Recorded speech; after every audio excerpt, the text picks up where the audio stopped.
everyone, yet again back for another episode of my Steam Career Mode. This episode has two games against Reading. The first one, as you can see here, was in the FA Cup quarter-finals. As you can see, the first half was quite boring. Second half, the ball fell kindly to Luke Freeman. He plays Barcroft through. And I could see the obvious option here was to pass it to him, and I did. And I was tempted to lay it off there to Luca, I believe that is. But Freeman, he can score himself, and he does, to put me 1-0 up in an FA Cup quarter-final. The second game against Reading was just 3 days later. This was a Saturday game, the next game was on a Tuesday. But I had put out quite a strong team for this, as I really wanted to get to the semi-finals. If you get to the semi-finals, you have a great chance of getting to the final, and if you get to the final, that's the chance of making a European spot, even if you lose. But this was a goal I don't score very often, especially with Nicholas Barcroft, but a great ball in from Luke Freeman. And Barcroft just casually heads it into the corner, sealed the win, 75th minute. It was a delightful cross, and an even better header. I didn't expect Barcroft to be able to do that. He's not exactly the biggest of guys or strongest of guys, but a 2-0 win it was, and I was extremely happy with that. But of course, the more important game, still in my opinion, was the league game just a few days later. But to be in the semi-finals of the FA Cup's a massive achievement. Even though I think I'm right in saying I've only had one Premier League team along the way, which was Sunderland, who took me to a replay. As you can see here, Barcroft had an amazing game, as did Luke Freeman, as per usual. After the game, I was met with the news that Anthony Grant wasn't particularly happy at his role in the squad, and also found that Ali and Barcroft would be leaving for international duty, which was a bit of a kick in the teeth, because I realised that when they came back from international duty, they'd be a bit tired. Next game was the league game. I brought Robbo back into the lineup, and about 15 minutes in, he gets injured, which was an absolute bitch of an injury, and it probably contributed to this goal, to be honest. Just 15 minutes in, Ricky Lambert with a header home from a corner. Robbo's great defending that sort of thing. I had to bring on Jack Robinson, and I was playing a right back and centre back, Roman. But anyway, just before half time, another great cross, and Haber just about manages to get it in. Keeper nearly managed to stop it. But Haber, he's been in fine form recently, and he carried that on here with this goal. At this point, my aim was just to keep it until half time at this score. But Reading, they had other ideas. Lambert laid it off the tab, and he's not going to miss that. He scored. This was quite a big game because Reading were in the playoff spots, and I believe I was 5 points behind, so a win would put me within 2 points of the playoff spots, which would be amazing, especially with quite a few games left. But into the second half, as you can see here, Jim Calasan, after dribbling enough, tab to Lambert, turns the defender, and he buries it with his left foot.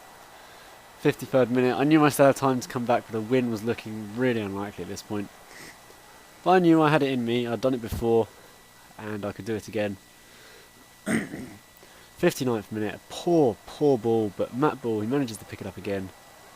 He takes the shot, it's blocked, but Marcus Haber's there, and he buries the rebound. 60th minute, that meant I had 30 minutes to go and score one, hopefully 2 goals.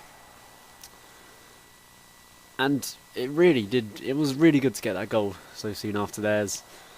And 78th minute, it seemed the game was going to get away from me, but some more Luke Freeman magic there, and here just loses the ball, but Matt Ball manages to pick it up, and it's a poor shot, but the keeper should have saved it, but he manages to bury it.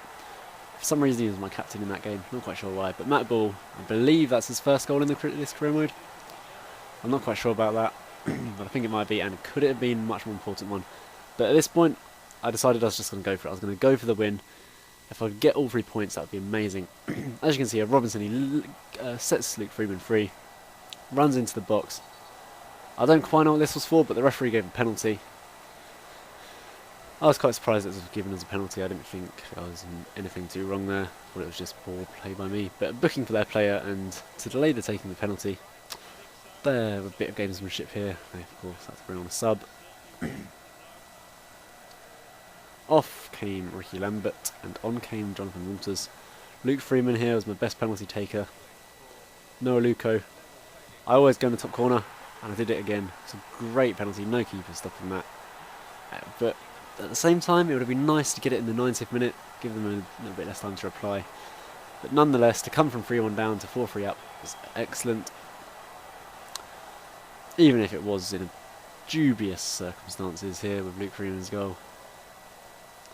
Don't see why the penalty was given. But obviously I'll take it any day of the week. As you can see here, at the 90th minute I lost the ball. There are 3 minutes of added time, and I've included all of this passage of play just so you can see exactly what happens. There's more than a whiff of scripting about it. You can probably guess what's going to happen now. But they're keeping the ball.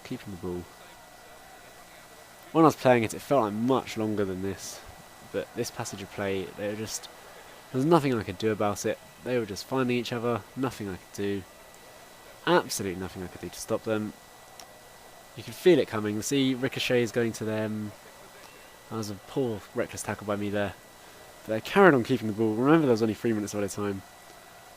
And again, the ricochet just falls to them. They're still keeping it. Still just about staying in the game. And here you go. Poor defending. Poor shots. Poor goalkeeping. Poor everything. Lucky little bastards. At this point I was just raging. I mean, a point's are still a good result, especially from 3-1 down.